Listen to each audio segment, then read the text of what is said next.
des hauts et des bas. Le club des éditorialistes, mesuré par Thomas Binet. C'est pas la gauche, la France. C'est pas la droite, la France. La France, c'est tout à la fois. C'est tous les Français. Bonsoir à toutes et à tous et très heureux de vous retrouver pour un nouveau club des éditorialistes. Alors ce soir on va avoir un vrai sujet, le sujet dont on vous parle depuis 2 ans. On ne va pas beaucoup innover, malgré tout on va quand même parler du Covid-19 puisque les mesures sanitaires sont en train d'être prises par le gouvernement. Donc il va bien falloir quand même qu'on débriefe tout ça. Alors pour en parler, je suis accompagné ce soir de Xavier Leguet. Vous êtes journaliste et responsable de la web TV Bas les Masques. Bonsoir Xavier. Bonsoir. Et je suis également accompagné de Didier Maesto, régional de l'État. Vous êtes journaliste et également président de PDA TV, présentateur de l'émission Radio Maesto qu'on retrouve tout à l'heure, je crois. Tout à fait. Bon, 19h30, soyez fidèles. Alors, Covid-19, on l'a baptisé, l'émission de ce soir, Joyeux Noël et bonne année, parce que nous approchons des fêtes et pour autant, il n'est pas sûr qu'on les passe comme on avait l'intention de le faire il y a quelques mois. Chaque jour qui passe, nous découvrons et forcément subissons de nouvelles mesures liées à la pandémie actuelle. Nous nous rapprochons du 2e anniversaire de ce virus et nous sommes tous arrivés à la conclusion que cela va durer et du coup, on va endurer. Tout l'alphabet grec est en train d'y passer. Omicron est la 15e lettre de l'alphabet grec. On a volontairement évité le xi et le pi. On ne sait jamais si cela aurait pu fâcher la Chine et son président Xi Jinping. Dans le même temps, les autres pays sont en train également de durcir leurs mesures. Alors, nous allons faire un tour d'horizon de la situation après 4 mois de la présidentielle. On va regarder ce qui se passe en France, mais on va faire un petit tour aussi à l'international parce qu'on voit que les mesures, elles ne sont pas forcément souples dans d'autres pays. Xavier Leguet, je me tourne d'abord vers vous.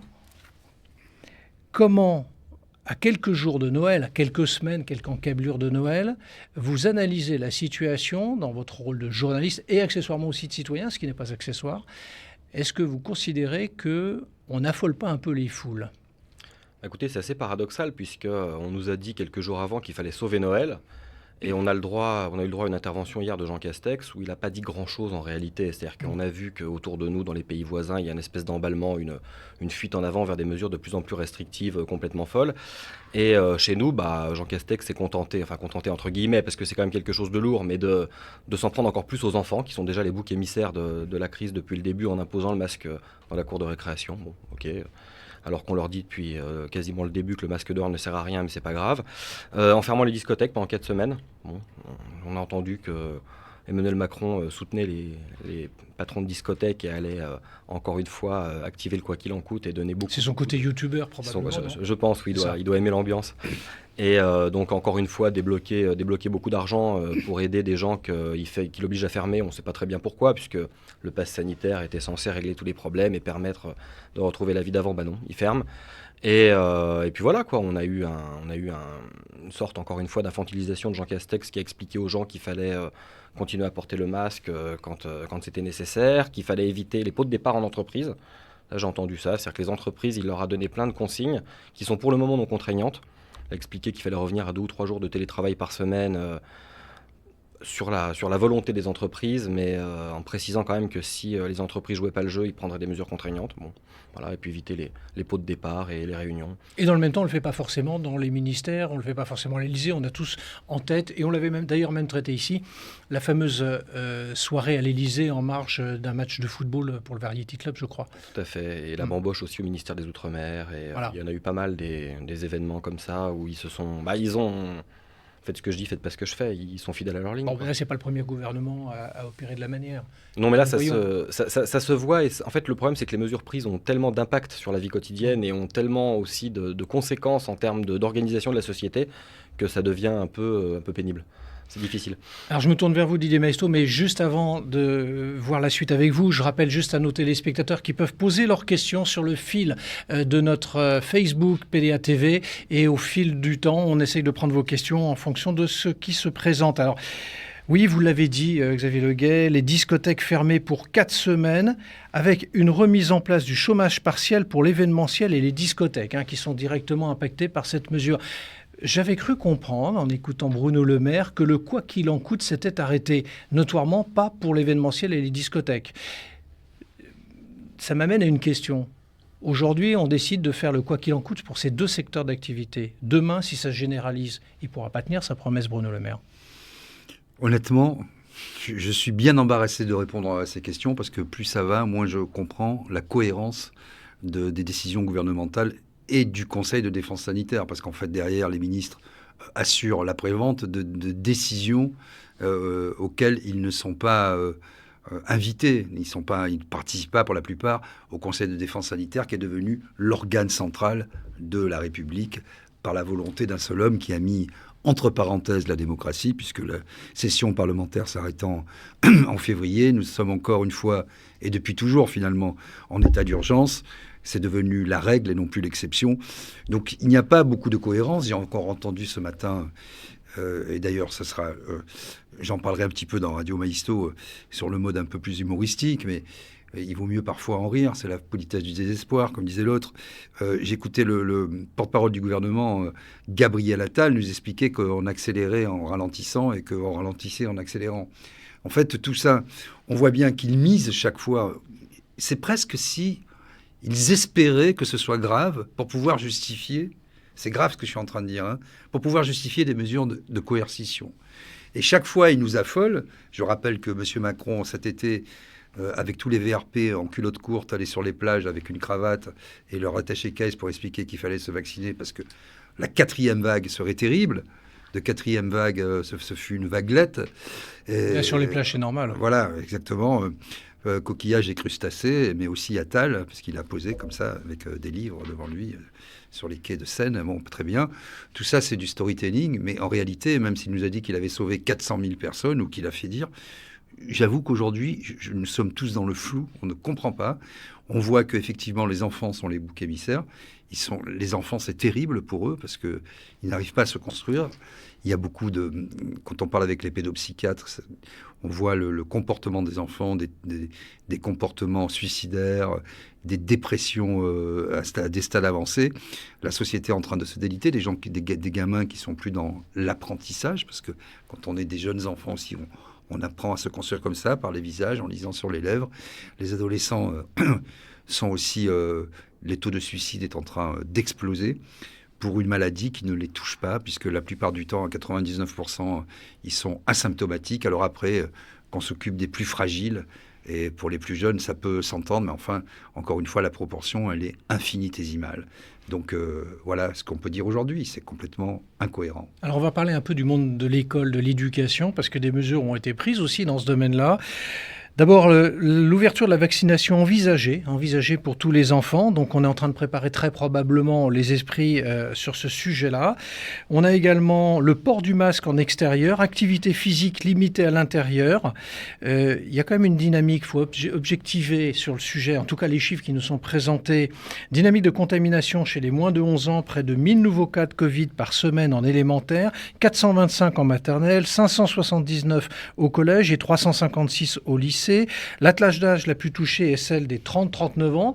Et on se doute pourquoi, parce que c'est par impact par rapport aux enfants, en tout cas c'est présenté comme tel. Donc elle est majoritaire chez les parents d'élèves d'écoles primaires et les écoles représentent le principal foyer de développement de l'épidémie. Donc la vaccination des enfants approche, en tout cas on nous y prépare, et pour autant Jean-Michel Blanquer n'a pas décidé de fermer les écoles plus tôt pour Noël. C'était une des idées, une des pistes de fermer une semaine plus tôt, mais ils sont dans un paradoxe terrible, puisque d'un côté, ils veulent absolument nous faire croire que toutes les mesures qui sont prises depuis le début fonctionnent, et de l'autre côté, ils sont dans le storytelling de la peur et dans une espèce de narration de l'angoisse permanente pour pouvoir justifier, légitimer toutes les mesures mises en place, et les mesures de contrôle social aussi qui vont avec. En ce qui concerne l'école, effectivement, j'ai entendu tout à l'heure que les taux d'incidence étaient énormes, que ça pouvait aller entre 600 et 1000 nouveaux cas pour 100 000 enfants. Mais la question, c'est, puisqu'ils ne font pas de forme grave, effectivement, pourquoi vouloir les vacciner ? On nous parle d'abord de la vaccination des enfants à risque. Alors, je ne sais pas ce que c'est que les enfants à risque. Ils ont dit éventuellement les asthmatiques, éventuellement des enfants qui souffrent de surpoids, d'obésité. Alors l'obésité qui a été aussi une des conséquences des deux confinements de l'an dernier. Donc c'est toujours les apprentis sorciers, les pompiers pyromanes. Bref, les enfants ne sont pas tellement à risque et les gens qui sont en contact avec des enfants sont quand même aussi très largement vaccinés, puisque je crois que la couverture vaccinale aujourd'hui, elle approche les 90% de la population éligible. Donc je ne comprends pas très bien. Plus de 11-12 ans, effectivement. Donc 75%, en revanche, j'entends de la population. De la population totale. Donc il y a 6 millions de personnes non vaccinées. Il y a 6 millions de personnes non vaccinées, mais c'est quand même pas énorme comparé à la population française et surtout à la population éligible qui est vaccinée et qui est du coup pas censée être à risque, puisque où ça marche et on arrête, où ça marche pas, et dans ces cas-là, on s'est trompé depuis le début et on n'oblige pas tout le monde à se faire vacciner, y compris aux berceaux. Donc c'est toujours un vrai problème, et surtout en ce qui concerne les enfants, puisque là encore une fois, les enfants ne font pas de forme grave, les enfants ne sont pas sujets à risque, on les considère juste comme des vecteurs de contamination. Oui, mais c'est pas neutre non plus, pardon. Effectivement, ils ne développent pas des formes graves a priori, hein, encore, on va voir de variant en variant, il y a quand même des choses qui ont bougé malgré tout, mais ils sont contaminants. Ils sont contaminants, mais ils vont contaminer des gens qui sont censés être protégés. C'est vraiment... moi, je trouve ça étrange, pour le coup. Oui, mais ça veut dire quoi? Ça veut dire que le virus dépasse... comment dirais-je excusez-moi, je cherche mes mots. Le vaccin, c'est ça que vous voulez dire? Le vaccin ne protège pas. Le vaccin n'empêche pas la transmission, le vaccin n'empêche pas la contamination. Mais ça, on le sait aujourd'hui. On le sait, oui. En revanche, il protège normalement des formes graves. Puisqu'il protège des formes graves, qu'un virus circule sans occasionner de formes graves et sans occasionner de saturation hospitalière ou de décès, quel est le problème? Rappelons aujourd'hui qu'il y a 25 cas. 25 cas en France métropolitaine de Covid avec le variant Omicron. 25 cas. Donc, vous voyez, donc ce que vous êtes en train de dire sans le dire, mais vous allez nous le dire, c'est qu'on en fait beaucoup pour pas grand-chose. Non, c'est que, encore une fois, la montagne qui accouche d'une souris, qu'on prenne des précautions très bien. Il n'y a pas d'aérateur dans les classes. Ça a été demandé plusieurs fois. Il y a des choses simples à faire. On sait que l'immunité naturelle, elle est infiniment plus importante que l'immunité procurée par les vaccins, surtout que celle-ci, elle est quand même pour le moins parfaite. Donc, vous voyez, on voit bien qu'on est effectivement, ce que disait Xavier, dans une narration anxiogène et que c'est comme si le gouvernement voulait avoir à tout prix raison et dire c'est grâce à nous, vous voyez bien que si on faisait pas ça, regardez quelle serait la situation. Ce qui est tout à fait étonnant, c'est à quel point cette narration s'est imposée dans le monde entier et à quelle vitesse. Parce que vous parliez dans votre introduction des autres pays. Et force est de constater que dans tous les pays, il y a une espèce de folie covidiste qui s'est emparée au moins des gouvernements, parce que les peuples quand même résistent, un peu plus ailleurs qu'en France, notamment parce que là, c'est vrai qu'on a un degré d'acceptation qui pose question. Donc voilà, c'est ahurissant de voir. Je regardais tout à l'heure quelqu'un qui me répondait sur les réseaux, il me disait, mais le jour où on a une véritable pandémie, avec un virus véritablement tueur qui décime, je ne sais pas moi, 10 ou 15% de la population, qu'est-ce qu'on va faire? Vous voyez, c'est Pierre et le loup, à force de crier « au loup, au loup, au loup ». Personne n'est idiot en France. Les gens, si vous, autour de vous, voyez pas les gens tomber comme des mouches, on est en contact quand même avec beaucoup de monde. Quand on regarde les chiffres à l'hôpital, vous en parliez aussi, ils sont relativement stables. Les hôpitaux, on n'est pas en train de mourir du Covid à l'hôpital. Mais à un moment, il faut juste rappeler les choses factuellement. Il y a une létalité très faible, une contagiosité, sans doute si le variant s'impose par rapport à Delta, ça veut dire qu'il est plus contagieux. Généralement, quand il est plus contagieux, c'est qu'il est moins létal, moins dangereux, sinon c'est le propre d'un virus. On voit que la vaccination, elle dure 5 à 6 mois, qu'elle n'empêche pas la contamination. Alors, après, moi, je ne suis pas médecin, je veux dire qu'on dise cela et qu'on accepte, sans parler des effets secondaires qui sont en train d'être recensés et qui sont bien loin d'être anecdotiques comme on nous l'a fait croire, parce que vous avez vu que la justice américaine a obligé Pfizer à produire un certain nombre de documents et que dans les phases d'études aussi, il y a beaucoup d'effets secondaires. Bon, je referme la parenthèse. Mais sur l'efficacité des mesures même, sur l'efficacité du vaccin, sur la contagiosité, il y a quand même un problème. On parlait aussi d'obésité. C'est un de mes dadas, comme vous le savez, l'alimentation. On ne parle plus du tout, mais ça fait maintenant des mois et des mois, peut-être 1 an qu'on ne parle plus du tout des facteurs de comorbidité. Or, quand on regarde vraiment les différentes études, ils sont de l'ordre de 75 à 80%, les facteurs de comorbidité. Donc le diabète, l'obésité, les maladies cardiovasculaires, pour faire con, il y en a d'autres, il y a toute une nomenclature avec une liste. Bon. On agit sur les causes, avec une létalité très faible. On agit sur les conséquences, plutôt on n'agit pas sur les causes. Est-ce que vous avez une politique de santé publique en France qui va dire, mais attendez, peut-être faites du sport plutôt que de vous confiner, faites de l'exercice, voilà ce que vous pouvez apprendre à vos enfants, mangez des fruits, mangez des légumes, arrêtez d'acheter de la bouffe industrielle qui est de la junk food, qui est de la merde, comme disait Jean-Pierre Coff. Bon, voilà déjà, je ne dis pas que c'est la panacée, mais adoptons à nouveau une alimentation saine, de la médecine naturelle, de l'exercice, du bon sens, oui, des mesures barrières quand c'est nécessaire, oui, quand vous avez des personnes fragiles et âgées, évitez de la bisouir dans tous les sens en lui crachant dessus. Tout ça, tout le monde peut le comprendre. Et effectivement, dans des lieux clos favorables à la promiscuité, mettre, quand il le faut, dans des cas très, très précis, etc., des masques. Mais en vérité, je vous le dis, comme disait l'autre. En vérité, on sait que la contamination dans les lieux clos, c'est surtout quand on mange, quand on postillonne, etc. Donc vous voyez que de toute façon, sauf après à se mettre dans une bulle, il est peut-être temps de vivre avec le Covid, de laisser aussi cette immunité naturelle se faire, notamment à travers les enfants, puisqu'on parle aussi de nos enfants. Puis là, j'ai écouté encore ce matin la cofondatrice d'AstraZeneca nous dire que, oh là là, mais ça, c'est rien, mais que dans les dizaines d'années, dans les centaines d'années à venir, les variants, donc il fallait vite se vacciner. Et donc ce narratif, il pose quand même question, surtout quand on voit par qui est présidée la Commission européenne, quels sont ses conflits d'intérêts, et comment ça fonctionne, et comment ces contrats léonins sont signés. Xavier Leguet, je reprends ce que disait Didier Maistre, 25 cas avérés, c'est ce que vous disiez Didier. Est-ce que pour autant on peut faire le reproche au gouvernement d'essayer d'anticiper peut-être quelque chose de plus important en prenant des mesures?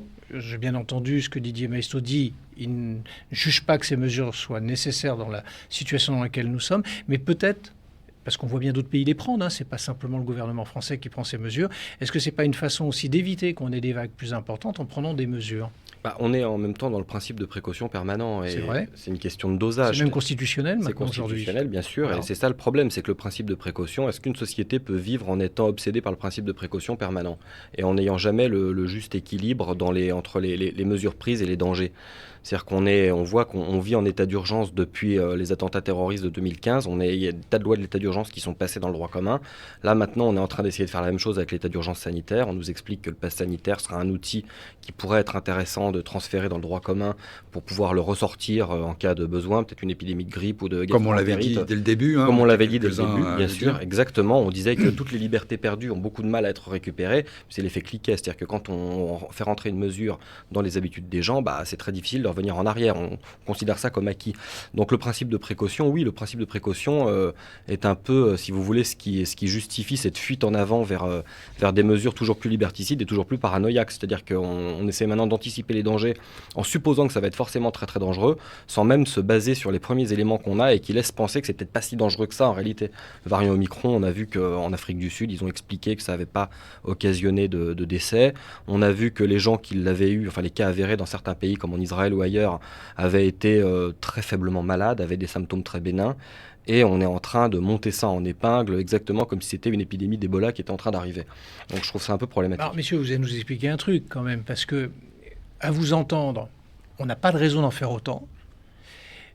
On peut quand même légitimement, quand on vous regarde, on vous entend et qu'on voit ce système qui se déroule sous nos yeux depuis 2 ans, se poser la question, vous parliez des libertés individuelles qui sont réduites à chaque fois, quel est l'intérêt malgré tout d'un gouvernement démocratique, j'entends, quand même, parce qu'il y a quand même un vote, d'ailleurs dans 4 mois on y sera.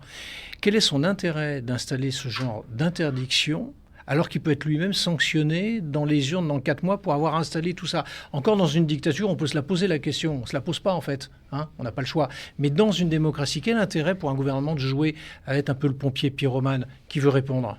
Didier Maistre? Quel est l'intérêt L'intérêt, c'est ce que disait Xavier Leguet, c'est de gérer des comportements.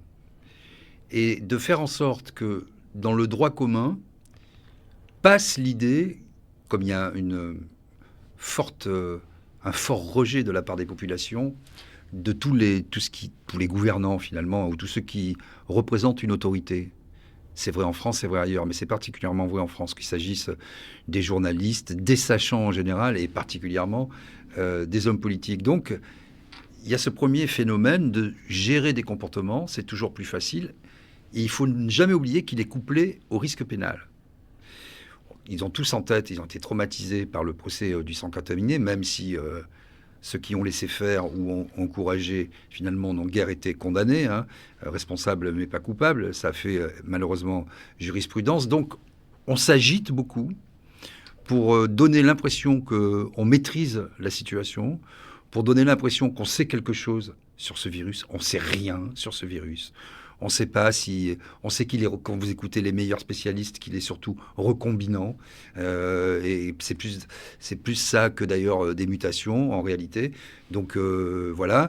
Et c'est tout ce qu'on sait. On ne sait pas comment finalement il se transmet. On ne sait pas s'il a une saisonnalité. Alors on se borne à constater. On dit, il fait froid, on va être confiné, ça va repartir. Oh, il fait chaud, ça va être... Voilà la seule chose qu'on sait. Et donc on ennuie toute la population pour ce phénomène-là.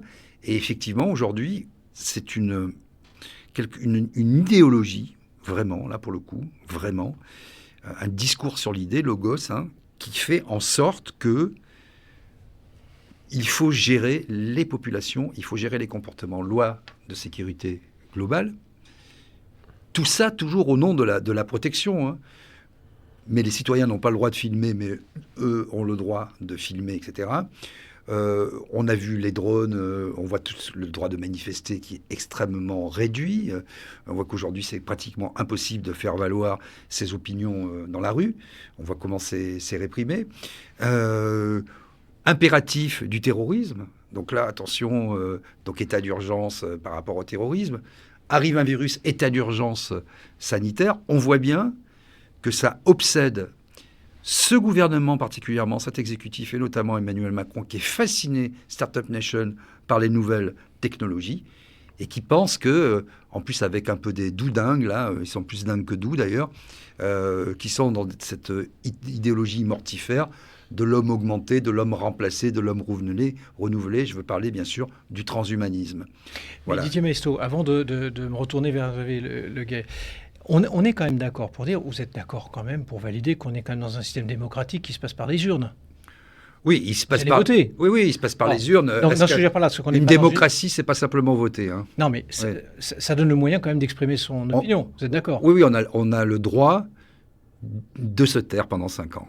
Oui, mais je veux dire, dans 4 mois, vous aurez le droit d'exprimer. Oui, on choisit le représentant qui va nous demander de nous taire, selon la belle jurisprudence Balladur. Oui, mais vous avez déjà... vous demande de vous taire. Non, mais oui, monsieur le président. J'en conviens, Didier Maistre, mais vous avez quand même le droit de mettre ce bulletin dans une urne, à la différence d'autres pays qui ne peuvent pas le faire. Oui, d'accord, mais est-ce que vous avez vu beaucoup d'hommes politiques et de femmes politiques lutter contre cette tyrannie sanitaire dans les principaux prétendants au pouvoir? Non, mais j'en reviens, pardon, pourquoi je dis je pense ce préalable, pour revenir à ma question. Oui. Quel est l'intérêt d'un gouvernement en place, objectivement, vous avez fait un chapelet de mesures, etc., à l'instant, qui laisse entendre les limites du système de ce gouvernement dans les libertés individuelles. Quel est l'intérêt d'un gouvernement qui peut être sanctionné dans les urnes, de nous entraver et qui peut, nous sommes 3 citoyens autour de cette table, dire... Bon, Emmanuel Macron, il y en a ras-le-bol, ça fait 2 ans qu'il nous a enfermés directement ou indirectement. Au mois d'avril 2022, je vais le sanctionner. Quel est son intérêt? Montrer d'abord, pour les 2 raisons que je vous ai exposées, ces 2 premières raisons, mais aussi la 3e qui est directement reliée aux 2 premières, montrer qu'il est efficace. Montrer que c'est un... Auprès d'une frange de la population, en tout cas. Mais non, mais une large frange. Montrer qu'il est capable, en situation d'urgence et de pandémie, d'ouvrir les vannes des finances publiques, aider les secteurs... Nous sommes en guerre, c'est ça? Mais bien sûr, il y a toute une dramaturgie, toute une théâtralisation de la situation pour aller vers une situation anxiogène. C'est la fabrique aussi d'un consentement par la soumission et par la peur. Et qui dirige les âmes, disait Machiavel, qui a la maîtrise de l'âme maîtrise tout. Par la peur, vous maîtrisez tout. Donc c'est devenu cet instrument allié à la technologie une manière de dire, regardez moi ce que je suis capable de faire. Parce qu'il faut dire aussi, particulièrement pour cet exécutif et particulièrement pour Emmanuel Macron, quand vous voyez la scénographie de son arrivée au pouvoir, le Louvre, etc., il l'évite pratiquement. Il y a aussi, ça fait des années, des mois en tout cas au début, qu'il cherchait son panthéon, qu'il cherchait son Graal, et il l'a trouvé avec le Covid. C'est dur à dire ce que je dis. Mais enfin, voilà, une guerre, c'est pas une guerre. C'est un pauvre gouvernement qui essaie de lutter contre une soi-disant pandémie, c'est plutôt une épidémie, elle est plutôt, même si elle fait des morts, il ne s'agit pas de les nier, c'est pas non plus la peste espagnole, quoi. Et donc voilà, il a sa dramaturgie, il a sa scénographie, et il montre que c'est l'homme de la situation en période de guerre, et qu'il livre la guerre avec tous les citoyens. Il ne faut pas chercher plus loin. Xavier Leguet, machiavélique, Emmanuel Macron, si je reprends les mots de Didier Maistre, vous validez l'idée ? Je valide, mais c'est une question très intéressante en fait de se demander quel est l'intérêt d'un pouvoir d'agir comme ça, car déjà, on est en démocratie certes, mais il faut définir ce que c'est que la démocratie. La démocratie aujourd'hui, c'est le choix, comme disait Didier Maistre, entre des gens qui vont plus ou moins nous demander de nous taire, mais surtout c'est le choix entre des gens qui sont validés par un système qui est extrêmement rigide. On sait très bien comment ça se passe, on a les 500 signatures avec les élus qui doivent donner leur nom, qui sont soumis aux intercommunalités, qui ne peuvent pas parrainer qui ils veulent.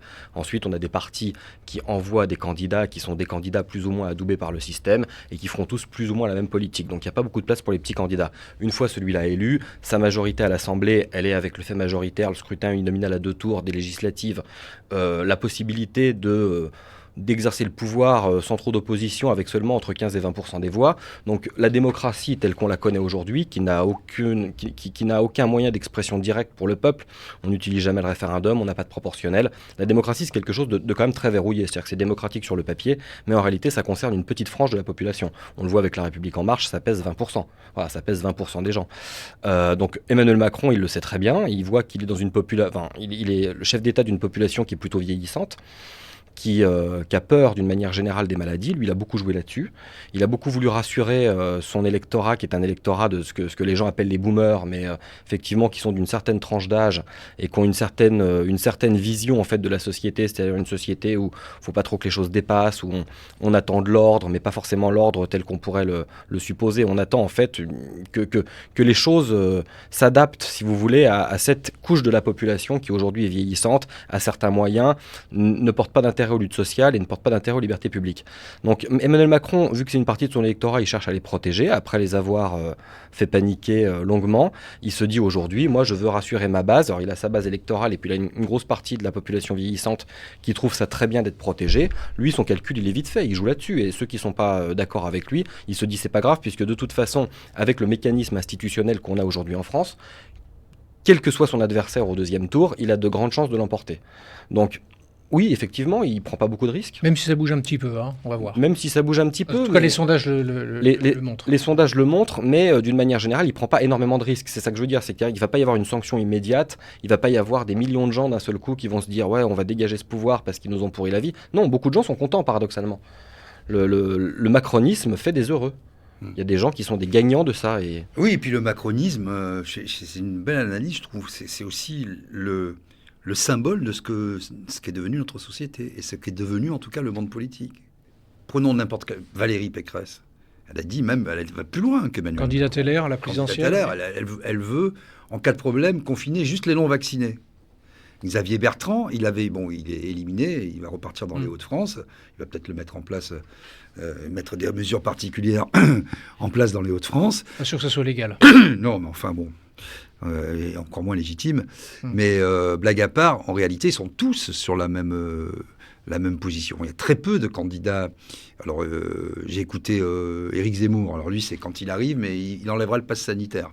Mais que dit-il, en fait, réellement de cette société hygiéniste ? Il ne dit pas grand-chose. Et donc, il y a quand même un consensus, même des gens qui sont censément disruptifs. Personne ne dit que... c'est scandaleux d'éborgner les gens, c'est scandaleux de les enfermer, c'est scandaleux pour un virus aussi peu létal depuis 2 ans d'être sous respiration artificielle, de vivre sous des bulles dans un hygiénisme absolu. La loi de sécurité globale, c'est scandaleux de vouloir régenter la vie des gens un peu partout. C'est scandaleux que le secret médical vole en éclats. Vous avez vu les gens s'élever contre... Il n'y a plus de secret médical en France, ni sur les enfants. Les proviseurs, les profs peuvent savoir exactement qui est vacciné, qui ne l'est pas, votre employeur, votre voisin, le restaurant où vous allez, le bar. Donc finalement, vous êtes devenu un QR code ambulant. Mais moi, il y a plein de gens qui peut-être ne se rendent pas compte de la prégnance, de l'importance que ça est en train de prendre dans nos vies. Mais bientôt, partout, il va falloir être numérisé. C'est déjà beaucoup le cas. Et donc, vous savez qu'il y a un moment que je dis, ça fait 3 ans que j'en parle, avant même le Covid, avec Emmanuel Macron, on allait aller vers les programmes sociaux à la chinoise, avec un certain nombre de points. Et puis, il va y avoir des comportements normés. Ça, c'est bien, ça, c'est pas bien. Ça a commencé par la pensée. Vous avez vu avec l'aide des GAFA aussi, qui nous disent ce qui est bien, ce qui n'est pas bien. C'est le monde des algorithmes. Et moi, ce monde-là, j'en ai pas envie. Et je pense qu'il y a beaucoup de citoyens qui ne sont pas encore assez éclairés, qui n'ont pas pris la mesure, parce que, bien sûr, il y a la population vieillit aussi.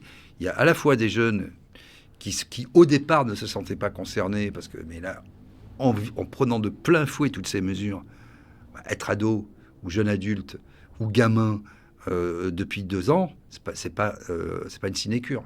C'est pas franchement marrant, quoi. Au moment où on a envie d'embrasser des filles, des garçons, faire la fête, sortir, se socialiser, découvrir le monde, se construire, avoir les savoirs acquérir les savoirs fondamentaux. Oui, il est vrai que par exemple dans les savoir écoles, ce qu'est une société. Dans les écoles primaires, l'apprentissage de la parole avec le masque, c'est pas très facile pour les instituteurs.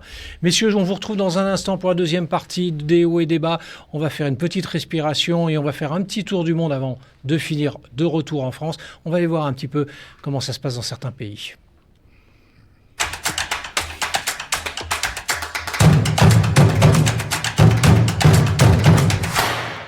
Retrouvez-moi ce soir sur PDA TV dans l'émission C'est cadeau, le talk de l'immobilier, pour évoquer avec des agents immobiliers qui ont du cœur la générosité.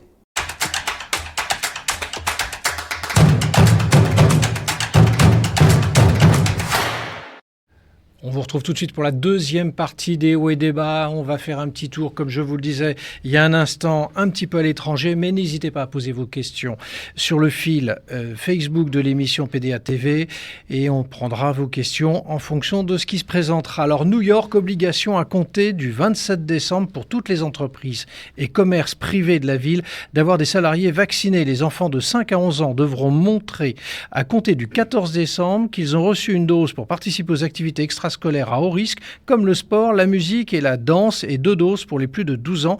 Les Américains ont prié leurs ressortissants d'éviter la France et le Portugal. Je me retourne vers vous.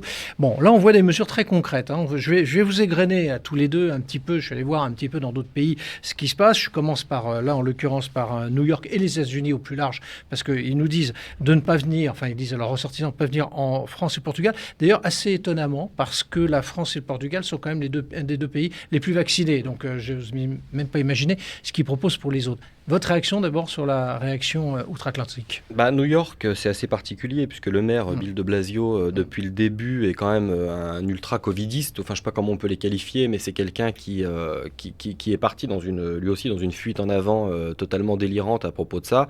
On se rappelle qu'il a fait une petite vidéo promotionnelle pour le vaccin où il mangeait des hamburgers parce qu'en échange d'une dose, on avait le droit à un hamburger gratuit, ce qui était aussi un gros paradoxe, puisque les formes graves du Covid, c'est aussi une conséquence de la malbouffe, puisque c'est l'obésité, l'hypertension, etc. Et lui, il fait la promotion de malbouffe, justement, pour inciter à se faire vacciner contre une maladie qui fait des formes graves aux gens qui mangent trop de hamburgers. Bref, c'est complètement délirant, il n'y a aucune logique là-dedans, et on sent que Je pense que si on va un peu plus loin là-dessus, on remarque qu'il y a une appétence des progressistes pour tout ce qui touche au Covid. Et c'est ça qui est assez étonnant. C'est qu'on voit aux États-Unis, par exemple, que les plus covidistes sont majoritairement les démocrates.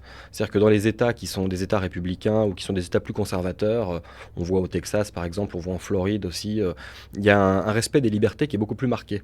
Et on remarque ça aussi quelque part un peu en Europe, puisqu'on voit que toutes les mesures les pires qui sont prises ou proposées viennent en général des gouvernements ou des pouvoirs les plus progressistes, les plus soi-disant ouverts et les moins conservateurs. C'est quelque chose qu'il faudrait analyser, je pense, faire une sorte de cartographie mondiale des mesures en fonction des tendances politiques. Alors j'en ai quelques-unes, mais pas au niveau politique.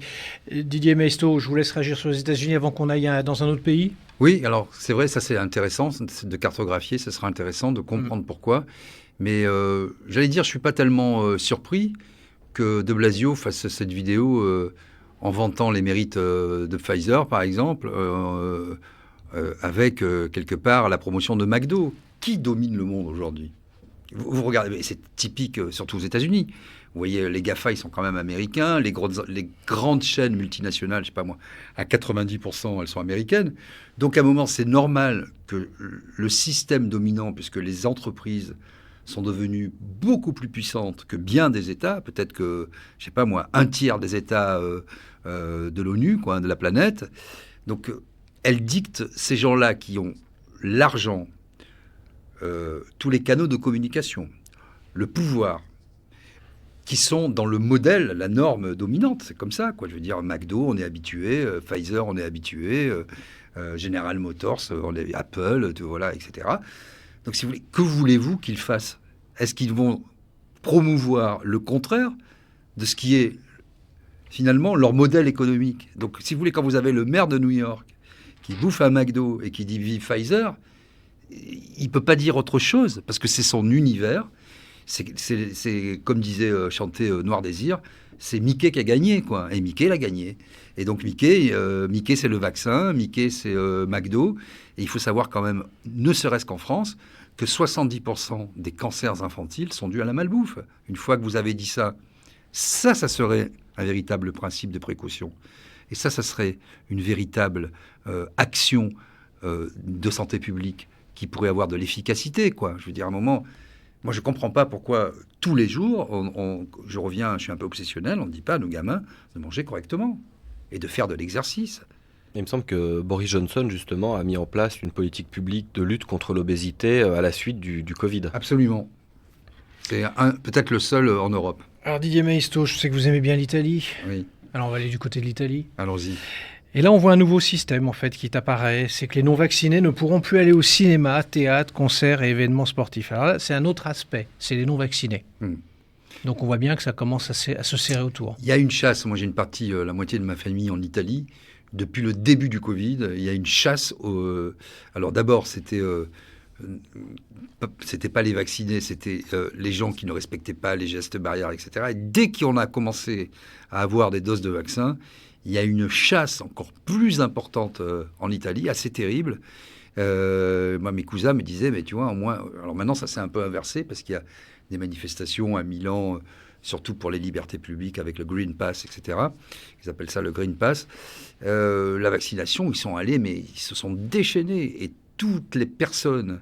Moi, j'ai mon cousin qui travaille à la Fiat qui me disait, lui, alors il fait test PCR tous les 2 jours, ça coûte 15 € en Italie pour pouvoir continuer à travailler. Mais il m'a dit, mais tu verrais autour de moi, tout le monde s'est vacciné à la vitesse grand V et on est martyrisé. Donc il y a ce côté... oui, ce côté... Moi, je ne me l'explique pas, hein, à part ce que je disais sur Mickey, quoi. Finalement, on est tellement... Parce que l'Italie est encore plus sous le joug en termes de culture américaine, pour tout ce qui est séries, musique, depuis bien plus longtemps, en même temps que nous, mais disons de manière plus accrue. Elle est beaucoup plus américanisée de ce point de vue dans la pop culture, je dirais. Et donc, c'est le modèle. Si à un moment, le modèle, si ce que vous lisez, ce que vous consommez, ce que vous regardez à la télé, vous dit qu'il c'est bien de se vacciner, c'est très difficile d'avoir la force de caractère et l'esprit critique qui vous fait vous extraire de cette société moutonnière et sondagière pour vous dire, mais si je pensais par moi-même, c'est pas donné à tout le monde. Et si on vous a pas appris à penser, parce que le plus grave, c'est ça. Moi, c'est là où j'en veux beaucoup à tous nos gouvernants depuis 30 ans. C'est qu'on a perdu notre esprit critique parce qu'on apprend, on ingurgite des choses qu'on oublie aussitôt, mais on ne développe plus chez l'enfant l'esprit critique, la faculté de penser par soi-même. C'est ça qui est dangereux. Xavier Leguet, la Colombie, on voyage un peu au moins ce soir. Les voyageurs de plus de 18 ans, et encore quand je dis on voyage, vous allez voir que c'est pas si simple, devront, à compter du 14 décembre, présenter un certificat de vaccination contre la Covid-19 pour entrer dans le pays. Ouais, donc on réduit aussi ça. Écoutez, on voit que l'objectif de toutes ces mesures, c'est vraiment que les gens soient vaccinés. On cherche à pourrir la vie des non-vaccinés, comme ils l'ont dit déjà depuis plusieurs mois. Ils vont finir par y arriver, puisque si ça devient absolument impossible de faire quoi que ce soit quand on n'est pas vacciné, puisque le vaccin est la condition sine qua non. Alors avant, il y avait le fait d'être négatif ou des certificats de rétablissement. Il y avait tout un tas de mécanismes qui permettaient quelque part de faire preuve de sa bonne santé, puisque ça aussi, c'est une transformation philosophique qui est incroyable. Il faut faire preuve de sa bonne santé pour pouvoir se déplacer. Bref, aujourd'hui, c'est un pass vaccinal. Ils mettent en place des passes vaccinaux. Ils mettent en place une obligation vaccinale de fait. Et écoutez, c'est quelque part encore une fois, le révélateur de Mickey qui gagne. Oui, effectivement, je pense que dans beaucoup de pays, il y a des lobbyistes, des grandes entreprises pharmaceutiques qui font visiblement un excellent travail, puisque je me suis entretenu il n'y a pas longtemps avec quelqu'un qui a passé 30 ans dans l'industrie pharmaceutique, donc il m'expliquait un peu comment ça fonctionnait. Et oui, effectivement, ils ont des détachements de lobbyistes qui sont très très bons pour faire des notes, pour faire des prospectives, pour pousser en fait, en gros, les gouvernants à suivre leurs analyses propres et à prendre des décisions qui les arrangent. Alors messieurs, on va pas parler de Mickey, mais on va parler de Tintin, parce que je vais aller en Belgique justement pour faire une transition. Je ne sais pas si vous avez suivi cette information, mais la justice suspend le pass sanitaire et inflige une amende de 5 000 € par jour de retard si le gouvernement wallon ne le retire pas sous les 7 jours. Le tribunal de grande instance de Namur a constaté l'illégalité du pass sanitaire belge. Et du coup, il va falloir peut-être bouger. Donc ils ont fait appel de tout ça. Didier Maistre, c'est un petit coin de ciel bleu du côté de la Belgique?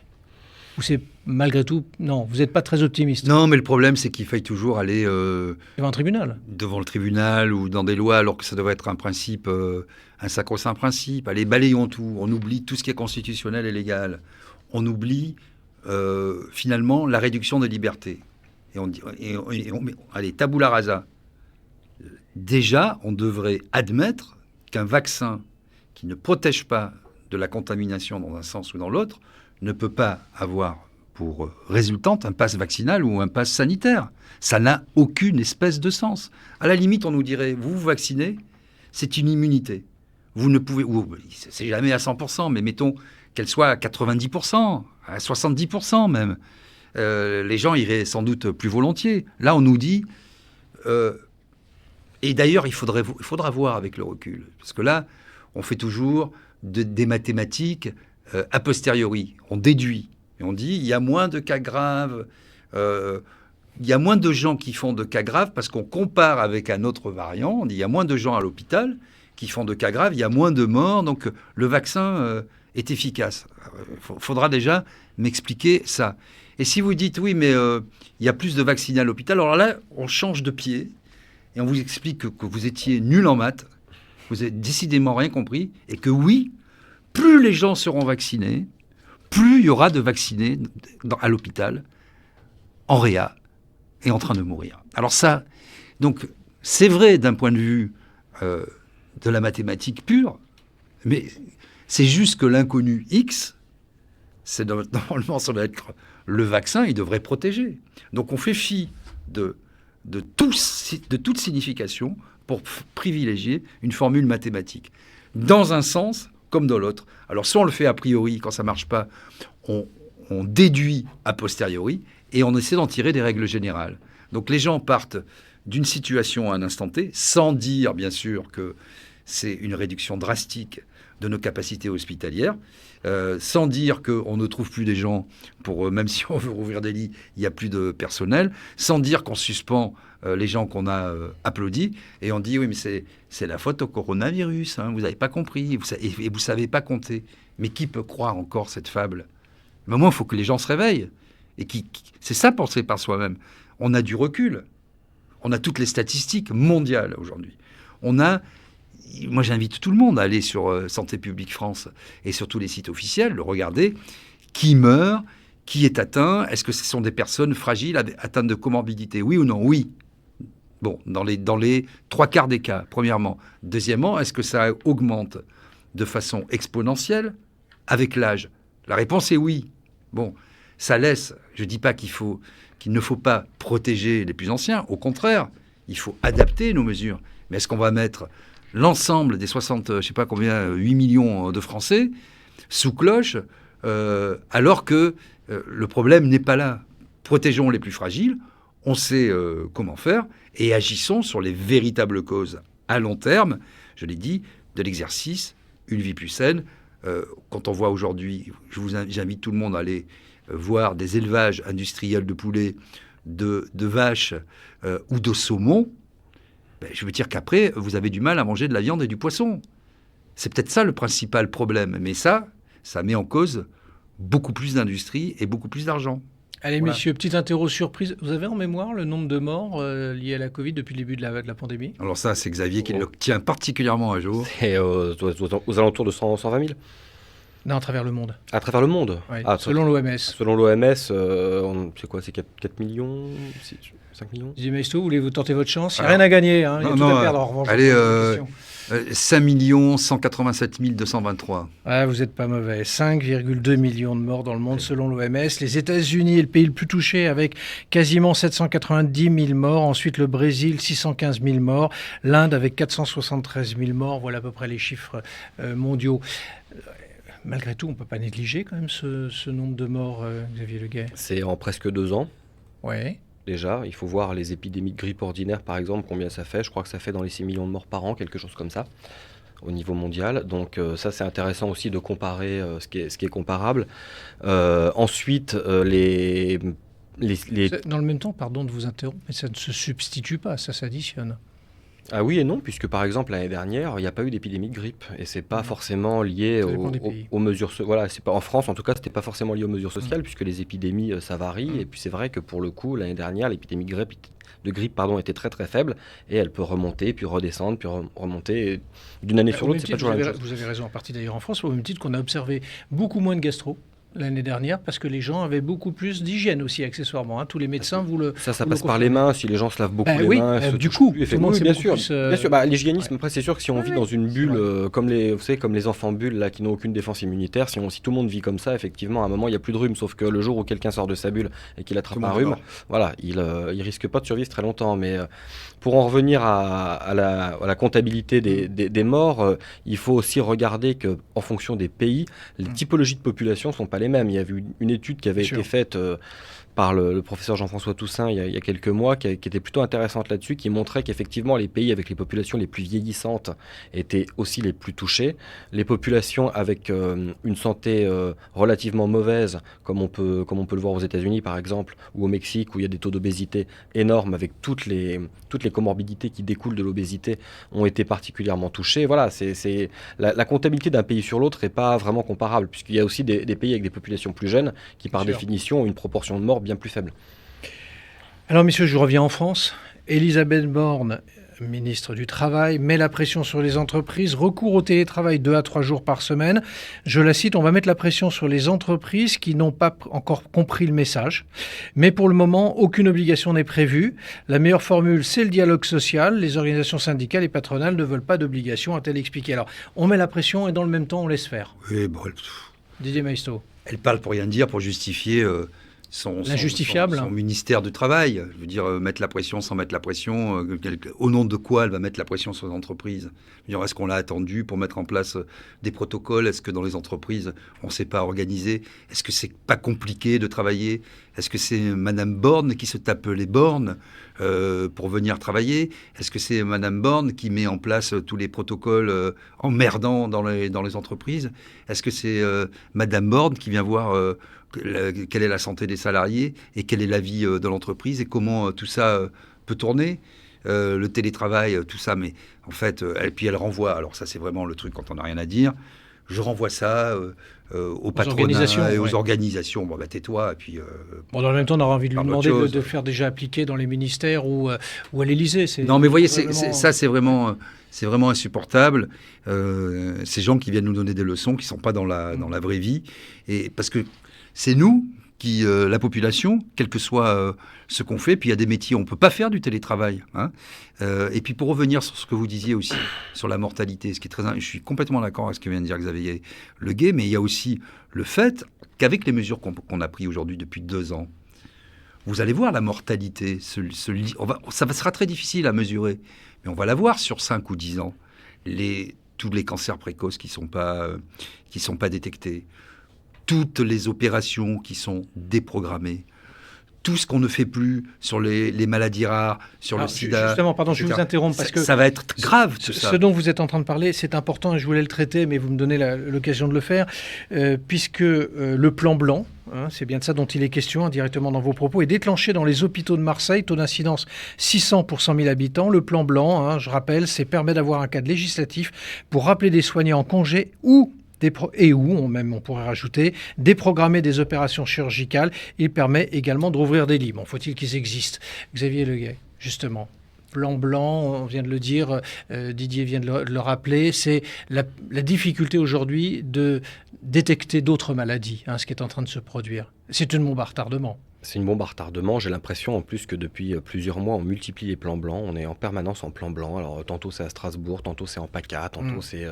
Il y a un vrai problème de ressources. De toute façon, après, ça pose la question plus générale de l'hôpital public et de toutes les suppressions de lits qu'il y a eu depuis 20 ans, du manque de personnel aussi, des problèmes de formation, des problèmes de salaire. On voit que les personnels soignants réclament des revalorisations. À chaque fois, ils sont renvoyés dans les cordes. On leur dit toujours, ouais, on leur fait l'aumône. Et on tient pas à les écouter plus que ça. Écoutez, le plan blanc, ça va aussi être une façon de réquisitionner des personnels, sachant qu'il y en a certains qui ne peuvent plus travailler parce qu'ils ont été mis à pied en raison de leur refus de l'obligation vaccinale, ce qui est aussi quand même quelque chose d'absolument incompréhensible. Si on est en guerre, on renvoie pas des soldats. Quelque chose de totalement délirant, et c'est une illustration supplémentaire de la gestion par la coercition. Voilà, on gère la pénurie par la coercition. Je reste avec vous parce qu'on va revenir indirectement avec Elisabeth Borne. Elle a cité également un autre point, on va faire des contrôles. J'ai demandé à l'inspection du travail de revenir à 5000 contrôles par mois. On était à moins de 1000 contrôles par mois en octobre, a déclaré la ministre du Travail. Donc en fait, on ne cherche pas à résoudre le problème, on cherche à taper aussi au porte-monnaie. Ils savent faire que ça. C'est-à-dire que c'est interdit, contrôle, sanction. Ce gouvernement fonctionne comme ça depuis le début. Enfin, on a vu avec les Gilets jaunes comment ça se passait. On a vu ensuite avec la mise en place du premier confinement que leur seule obsession, c'était le nombre de PV qui étaient dressés. Il y avait des conférences de presse où ils se gaussaient du nombre de PV dressés pour non-respect du confinement. Alors c'était avoir marché à 2 km au lieu d'un ou avoir passé 2 heures dehors au lieu d'une. Bon bref, c'était complètement délirant. Après, il y a eu le pass sanitaire. On a vu que quand ils ont mis en place le pass sanitaire, on a eu le droit à des contrôles de police filmés dans les restaurants. C'était beau. Quand ils ont vu que finalement les gens jouaient plus tellement le jeu et que ça gonflait tout le monde, le pass sanitaire, aussi bien les clients que les restaurateurs, ils ont recommencé à envoyer des policiers dans les restaurants. Là, ils ont dit on va renforcer les contrôles de police. Ils l'ont dit il y a quelques jours, et ils ont remontré des extraits vidéo que les préfectures retweetent, en plus, ça qui est très amusant sur les réseaux sociaux. Ils montrent des policiers en train de contrôler des gens qui sont 1 ou 2 attablés dans un restaurant vide. Enfin bon bref, c'est complètement délirant. Donc c'est la même logique là qui est appliquée aux entreprises, c'est-à-dire qu'ils savent faire que du contrôle et de la sanction. Alors parlons un instant des hôpitaux, parce que ce n'est pas une question, en revanche c'est une remarque, et je voudrais l'évoquer parce qu'elle nous est donnée sur le fil Facebook de notre émission. Dans certains hôpitaux, ils demandent au personnel vax et covidé, je cite, de continuer à travailler. Oui, j'ai vu ça. Ouais. Non, attendez. Quelle est la logique? Vous parliez justement de coercition et... Alors, on n'a pas eu l'occasion de vérifier cette info. Non, mais moi bon. je l'ai vérifiée, elle est juste... je ne sais plus dans quel hôpital, j'ai vu passer ça il y a 2 jours. Et j'ai vérifié l'info, elle est avérée, ça va me revenir. Donc c'est une note de service où de personnel. Voilà, où on impose aux gens de se laver beaucoup les mains, d'avoir des mesures barrières très strictes, mais comme il y a un manque de personnel, on leur demande, même s'ils sont malades et positifs, de continuer à travailler. Et on suspend les gens qui ne sont pas vaccinés, ils ne peuvent plus travailler, on décourage tout le monde alors que l'hôpital est en train de s'effondrer, alors même que, quand même, à l'hôpital, les gens, par une espèce de mystère, parce que je parlais à beaucoup de médecins, j'imagine que Xavier Leguet aussi, contractent peu le Covid dans les gens qui sont au contact aujourd'hui, quoi. Bon, voilà, et ça devrait être beaucoup, beaucoup plus important. Donc, il y a ce facteur-là. Vous voyez, on marche sur la tête. Mais pour revenir aussi et faire un lien avec cette coercition stupide, faites un bref flashback, un retour en arrière. Est-ce qu'il y a 2 ans, on aurait pu imaginer qu'en France, avec un virus qui tue, je ne sais pas moi, 0,02% de la population, on accepte de se signer soi-même une autorisation pour aller acheter son pain et ne pas aller plus loin qu'1 kilomètre en étant muni d'une laisse avec son chien au bout qui fait pipi. Mais à un moment, il faut remettre l'église au centre du village. On a accepté ça. Le maire de Sanary, je pense à Sanary aujourd'hui, en plus, j'espère qu'il y a un immeuble qui s'est effondré, comme j'ai de la famille là-bas, j'espère que ça se passe bien. Bon, j'ai pas eu d'appel, donc voilà. J'espère que les gens qui étaient sous les décombres s'en sortiront, mais ce fou qui était le maire de Sanary, qui va être incarcéré, parce qu'il était plutôt indélicat, il s'était arrogé le domaine public pour son petit plaisir personnel et celui de ses enfants. Je vais faire la parenthèse. Il avait décrété, lui, qui s'arrogeait le domaine public, qu'on ne pouvait pas faire 1 mètre devant chez soi. L'espace vital, selon le maire de Sanary, Ferdinand Bernard, c'était 1 mètre. Mais quand on est à ce degré de folie, après on dit les gens se révoltent, c'est violent, mais moi je trouve qu'on est gentil. Les Français sont un peuple particulièrement gentil, mais un type qui vous dit ça, mais moi, 1 mètre. Moi je vais vous dire, le confinement, j'ai jamais respecté. J'estimais que seul dans ma voiture, si je faisais 10 km pour acheter mon pain, c'était pas le problème de l'État. Et que j'allais contaminer personne. Et que comme je vis à la campagne, si je suis dans la forêt balader de mon chien, j'en ai pas, mais si j'en avais un, j'étais dans la forêt tout seul, je vais contaminer qui? Les chênes? Les glands peut-être, si j'en croise. Mais non, mais à un moment, si vous voulez, on a tellement accepté l'inacceptable. On a tellement accepté l'absurde qu'on ne se rend même plus compte de l'absurdité du monde dans lequel on vit. Et je vois, c'est ça qui me choque profondément. On est là, quand on a vu Jérôme Salomon nous égrener tous les jours, les morts, vous comprenez, cette comptabilité morbide. Mais pourquoi on a accepté ça? Il y a 1,2 personnes, on en a parlé l'autre fois, qui meurent par seconde dans le monde. Et quand on regardera effectivement la courbe lissée sur 10 ans, on verra qu'il ne s'est rien passé, en fait. Ça, Didier Maistot, ce que vous dites, et je me retourne vers vous également, Xavier Leguet, on l'a évoqué tout à l'heure par le principe constitutionnel, etc. C'est le principe de précaution. C'est aussi le risque pénal. On en a parlé déjà à plusieurs reprises dans cette émission. Vous dites qu'on a accepté des choses inacceptables, c'est vos propos, mais très probablement parce que les gouvernants, et pas qu'en France, ont mis aussi quelque chose pour se protéger. Peut-être que l'explication, elle est aussi bête soit-elle, elle est un peu là-dessus. Qu'est-ce que vous en pensez, Xavier Leguet? Vous ne croyez pas que, on le disait à l'époque, Édouard Philippe était Premier ministre, il faut s'en souvenir, c'est pas si vieux que ça, on disait il gère son risque pénal. C'était expression attribuée. Oui, mais gérer son risque pénal, il y a des cas concrets, par exemple, on sait qu'un maire d'une commune, il peut avoir des problèmes si un équipement est dangereux et que quelqu'un se blesse avec l'équipement, alors que la ville, la collectivité le sait et ne fait rien pour arranger la situation. Là, en l'occurrence, on était face à quelque chose de totalement inconnu.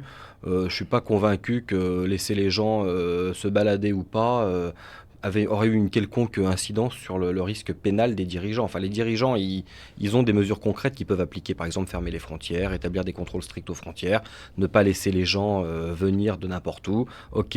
Deuxièmement, ils peuvent éventuellement réglementer des réunions publiques, ils peuvent empêcher les gens de se retrouver à l'intérieur, machin, etc. Mais pourquoi être allé aussi loin, en fait? C'est-à-dire que le principe de précaution et la peur du risque pénal les a poussés à faire n'importe quoi. Enfin, c'est pas sérieux. Vous n'avez pas le sentiment qu'au-delà de toutes les mesures qui ont été prises depuis 2 ans, plus ou moins intelligentes, plus ou moins respectables, etc., ils n'auraient pas été plus efficaces les uns les autres? Je parle de nos gouvernants, je pense au président de la République, je pense au Premier ministre, je pense au ministre de la Santé, Agnès Buzyn avant et puis ensuite Olivier Véran, de dire simplement on ne sait pas, on ne maîtrise pas. c'est un truc qui est nouveau. On n'a pas du tout d'idée de comment endiguer les choses. On va prendre des mesures. Elles seront peut-être intelligentes, elles seront peut-être pas intelligentes. On va essayer de faire au mieux, comme on peut, et on va apprendre tous ensemble. Didier Maistre, le jour... Je ne crois pas que c'était comme ça qu'il a fallu... Oui, mais le jour où des gouvernants... des élus agissent comme ça, ce sera un grand pas pour la démocratie. C'est-à-dire qu'ils considèrent les concitoyens aussi comme des gens intelligents, de fait. Premièrement, il y a un débat scientifique. Bon, un débat scientifique, il n'y a pas de consensus scientifique et il n'y a pas de communauté scientifique. Ça, c'est une création des médias mainstream. Le consensus scientifique, la communauté. Il y a des gens qui réfléchissent, il y a des gens qui travaillent, il y a des virologues, il y a des épidémiologistes, il y a des généralistes, voilà. Bon, des gens qui essaient de comprendre. Bon, il est normal dans une démocratie, même si tout le monde n'est pas spécialiste, et a fortiori si tout le monde n'est pas spécialiste, que sur des débats qui vont impacter la vie de tous les citoyens, il y a un débat public. Ça se comprend. Mais pourquoi ce débat n'a pas lieu? Pourquoi toutes les oppositions sont muselées? Pourquoi il y a un conseil de défense sanitaire qui, je le rappelle, est sous secret défense pour 40 ou 50 ans? Pourquoi il n'y a pas de vote sur le sujet à l'Assemblée nationale? Pourquoi c'est un homme seul qui nous explique la virologie et l'épidémiologie du fort de Brégançon sur TikTok? Parce que voilà, c'est la démocratie. Canada Dry, ça a toute la couleur, le goût, mais c'est pas une démocratie. Xavier Leguet, je vais vous demander un exploit, il va nous rester 30 secondes parce qu'il y a un programme qui nous suit. Noël, cluster dans les magasins, les trains, les restaurants, brassage des générations. Est-ce que vous avez le sentiment que ça nous prépare un début janvier, on a appelé notre émission Joyeux Noël et Bonne Année, qui va être un peu amer? Non, je ne crois pas. Pas de restrictions à la rentrée. En tout cas, vous ne le voyez pas comme ça. Ça m'étonnerait beaucoup parce que ce serait un aveu d'échec terrible. Et donc, dans le cas de la présidentielle, ça peut poser aussi un problème. C'est pas génial, oui, effectivement. Eh bien, mesdames, messieurs, il suffira d'attendre et pour vérifier, si Xavier Leguet a raison ou pas. En tout cas, pour ce qui nous concerne, on se retrouve demain soir, 18h30, 19h30 pour des hauts et débats. D'ici un instant, je vous laisse en compagnie, bien évidemment, de Bernard Cadot avec son émission C'est cadeau. Il reçoit ce soir Franck Tapiro, Jean-Luc Brulard et Jacques Agide. Le mal logement sera le sujet du soir parce que, avec les agents immobiliers, ils ont créé une association, I Lodge You, qui a pour vocation d'aider cela, donc d'essayer de trouver des solutions pour le mal logement. Donc les agents immobiliers s'engagent a priori. Eh bien, ça, c'est dans un instant sur PDA TV. Merci à vous, Xavier Leguet. Vous revenez quand vous voulez. Merci, Didier Maistre. On vous retrouve juste après. C'est cadeau. Voilà, moi, c'est I Lodge Him, parce que moi, j'aime beaucoup Gabriel Attal, et je vais essayer d'expliquer, pour les gens moins subtils et moins intelligents, le ralentissement de l'accélération et l'accélération du ralentissement. Bon, ça c'est juste après. Mesdames, messieurs, vous n'avez plus qu'à vous y préparer. Merci de nous avoir suivis ce soir. Merci de votre fidélité. Bernard Cadot, suivi de Didier Maistre. Très belle soirée sur PDA TV et à demain, 18h30. J'appelle tous les Français, quels qu'ils soient, où qu'ils soient, à se réunir à la France. Vive la République. Vive la France.